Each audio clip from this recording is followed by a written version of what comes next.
The autumn leaves scattered across the university courtyard as Aiden sat on the stone bench, sketching in his notebook. He'd been drawing the same scene for weeks now. The old oak tree, the fountain, the way sunlight filtered through the branches. But today, something was different. Someone was different. She stood by the fountain, her dark hair catching the golden afternoon light, laughing at something on her phone. When she looked up and their eyes met, Aiden felt his breath catch. She smiled, warm, genuine, radiant, and walked over. "Are you drawing the tree?" she asked, tilting her head to see his sketch.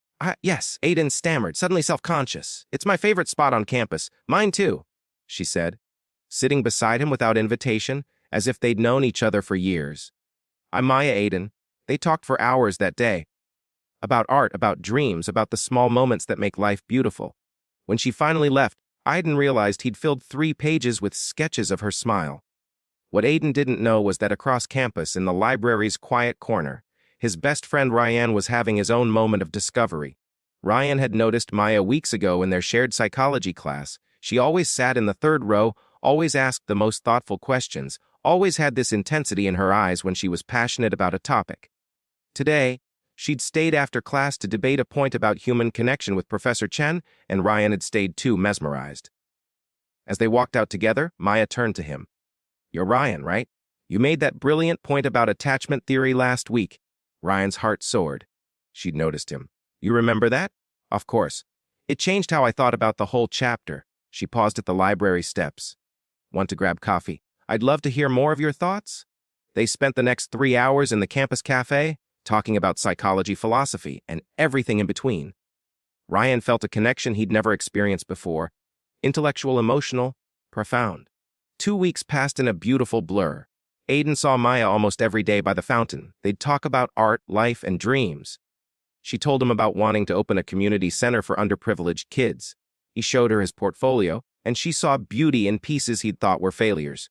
Ryan, meanwhile, met Maya twice a week after psychology class. Their conversations deepened. She opened up about losing her mother when she was young, about feeling like she needed to make every moment count. He shared his own struggles with living up to his father's expectations. They understood each other in ways that felt rare and precious. Neither friend mentioned Maya to the other. It wasn't intentional at first, just the natural privacy of a budding connection. But as days passed, both Aiden and Ryan felt a growing certainty this was special. This was different. This could be love. The revelation came on a Friday evening. The university was hosting an art exhibition, and Aiden had a piece displayed, a painting of the fountain, with a figure that looked remarkably like Maya in the background. He'd invited her, and she'd said yes. Ryan arrived at the exhibition supporting his friend, as he always did. He pushed through the crowd, looking for Aiden when he saw him, standing with Maya, her hand on his arm, both of them laughing. Ryan's world tilted. That was Maya. His Maya. Except she wasn't his. And apparently she was Aiden's. At the same moment, Aiden looked up and saw Ryan's face. The shock, the confusion, the hurt. And he knew. Somehow he immediately knew. When Maya excused herself to view another painting, both men stood in uncomfortable silence. "So?" Ryan said finally, his voice tight.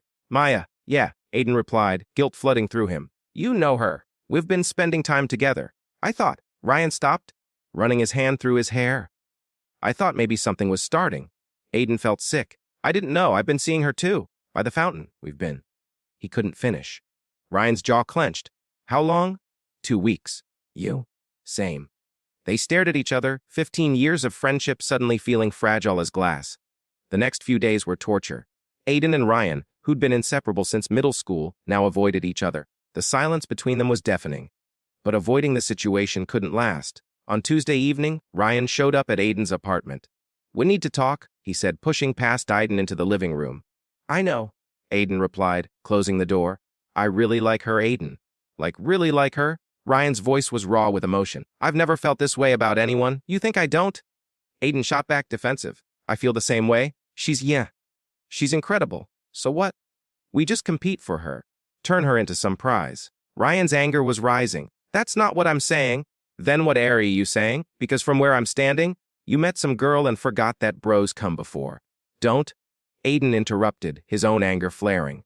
"Don't reduce her to some girl, and don't pretend this is just about our friendship code. You're hurt because you want her, and you don't." "Of course I do!" "But that doesn't mean I'm going to abandon 15 years of friendship over it." Ryan laughed bitterly. Then what do you suggest? We flip a coin? Take turns asking her out? Maybe neither of us pursues her, Aiden said quietly. Maybe we both walk away. Ryan stared at him. You can't be serious. What's the alternative? We destroy our friendship over this? You're my brother, Ryan. You've been there through everything. When my dad left, when I failed out of art school the first time, when I thought I wasn't good enough for anything. Are we really going to throw that away? But what if she's the one? Ryan's voice broke. What if I walk away and spend the rest of my life wondering? What if you pursue her and I can't forgive you? What if I pursue her and you can't forgive me? Aiden sat down heavily on the couch. There's no good answer here. Ryan joined him, the fight draining out of both of them. They sat in silence for a long moment. I don't want to lose you, Ryan finally said. I don't want to lose you either, but I don't want to lose her without trying. Aiden nodded slowly. Me neither. They were at an impasse, two best friends, one girl, and no solution that wouldn't leave someone heartbroken. What neither of them realized was that Maya had noticed the sudden tension. She wasn't naive. She'd seen the way both men looked at her, the way they lit up in her presence. And after the art exhibition, when she'd seen them standing together, both looking stricken, she'd understood. She'd been flattered at first, then confused, and finally deeply troubled. Maya had lost enough in her life. Her mother, her childhood home, her sense of security. The last thing she wanted was to be the reason two people who clearly loved each other fell apart. So she did something difficult. She invited them both to coffee at the same time at the same place. When Aiden and Ryan arrived at the cafe and saw each other, they both understood. Maya waved them over to a corner table. 3 coffees already waiting. Sit, she said gently. Both of you. They obeyed, confused and nervous. Maya took a breath. I'm going to be direct because you both deserve honesty. I know you're both interested in me. And I'm incredibly flattered. You're both amazing people. Aiden, you see beauty in everything, and you've helped me remember how to dream. Ryan, you understand me in ways most people never have, and you make me want to be better. Both men leaned forward, hope and dread warring in their expressions. But, Maya continued, her voice firm but kind, I've watched over the past week as you two, who are clearly best friends, have stopped talking, stopped laughing. I've seen the way you look at each other now, with hurt and competition instead of love and trust, and I can't be the reason for that. Maya, Aiden started. She held up her hand. Let me finish. I lost my mom when I was 16. I know what it's like to lose someone you love, and what you two have. That brotherhood, that history, that unconditional support, that's precious. That's rare. That's something most people spend their whole lives searching for. Ryan's eyes were glistening. But what about what we have? What we could have? Maya smiled sadly. We've known each other for 2 weeks. They've known each other for 15 years. I'm not going to be the person who destroys that, and honestly, if either of you were willing to throw away your friendship for me, I'd know you weren't the person I thought you were. Aiden felt tears on his cheeks. So that's it? Neither of us gets a chance. That's it, Maya said softly. Because the right person, my person, whoever they are, they won't come at the cost of something this valuable. And someday, you'll both find your person too. Someone who doesn't require you to sacrifice your brother. She stood up, touching each of their shoulders briefly. I hope we can still be friends, all of us. But I need you two to be brothers first. The world needs more of that kind of love, not less. And then she left, walking out of the cafe and out of their romantic lives, leaving behind 2 heartbroken but still connected friends. The weeks that followed were hard. Both Aiden and Ryan mourned what might have been. They grieved the loss of possibility, of Maya's laughter, of that connection they'd each felt. But slowly, painfully, they healed. And they did it together. It started small, Ryan showing up at Aiden's apartment with pizza, neither of them saying much, just eating and watching terrible movies like they used to. Aiden dragging Ryan to the art supply store, making him help pick out canvases, forcing him to engage with life again. One night, about a month after Maya's departure, they sat on Aiden's balcony under the stars.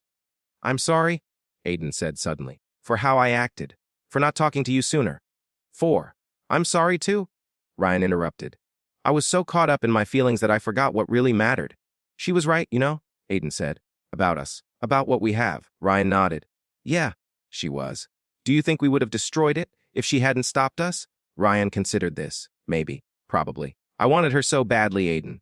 I think I might have chosen her over you, and I hate myself for that. I think I might have too, Aiden admitted. Which is crazy because you've been the one constant in my life. You've seen me at my worst and loved me anyway. That's, that's irreplaceable. It is, Ryan agreed. I think Maya saw that before we did. She saw what we were about to lose and she cared enough to stop it. They sat in comfortable silence for a while the way only true friends can. Do you still think about her? Aiden finally asked. Every day, Ryan said honestly. Every day, but it hurts less now. And when I think about her, I also think about what she taught us. About priorities. About what really matters. Aiden smiled. She was pretty wise for someone we only knew a few weeks. The best ones always are. Aiden set up his easel in the gallery, adjusting the lighting on his newest piece. His first solo exhibition was opening tonight, and he was nervous but excited. The painting before him showed two figures sitting on a balcony under stars, a piece he'd titled, Brotherhood. You ready? Ryan asked, walking up beside him carrying 2 cups of coffee. As ready as I'll ever be, Aiden replied, accepting the cup gratefully. Thanks for being here. Where else would I be? As people began filtering into the gallery, Aiden spotted a familiar figure near the entrance. Maya, looking much as she had 2 years ago, was studying one of his paintings. She turned, saw them both, and smiled. She walked over, and for a moment, there was awkwardness. Then she laughed, and somehow that broke the tension. These are beautiful, she said to Aiden. You've grown so much as an artist. Thanks. I had some good inspiration, he replied, meaning it. And you? Maya turned to Ryan. I heard you got accepted into that graduate program at Columbia.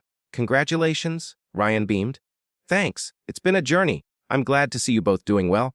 And, she looked between them, noting how they stood together, comfortable and united. I'm glad to see you still have each other, thanks to you, Aiden said sincerely. Maya shook her head. No, thanks to you too, for choosing what mattered. Not everyone would have. As the evening progressed, the 3 of them talked easily, like old friends. The romantic tension was gone, replaced by genuine affection and mutual respect. Maya had a boyfriend now, a kind man who taught at her community center. Aiden was casually dating. Ryan was focused on his studies. At the end of the night, as Maya prepared to leave, she hugged them both. Thank you, she said, for teaching me that love isn't just about romance. It's about sacrifice and understanding and knowing when to let go. You two taught me that? After she left, Aiden and Ryan stood together looking at the Brotherhood painting. No regrets? Ryan asked. Aiden thought about it, really thought about it. About the pain and the longing, about Maya's smile and the what-ifs. But then he thought about the past 2 years, about Ryan being there when his mother got sick, about him being there when Ryan's father finally told him he was proud, about late night talks and comfortable silences and knowing someone had your back always. No regrets, Aiden said firmly. Not a single one. They left the gallery together, brothers in all but blood, their friendship not just intact, but stronger for having been tested. Maya had been right, some things were too precious to sacrifice. And sometimes the greatest love story isn't about getting the girl. Sometimes it's about keeping your brother, and that, they both knew, was a kind of love that would last forever.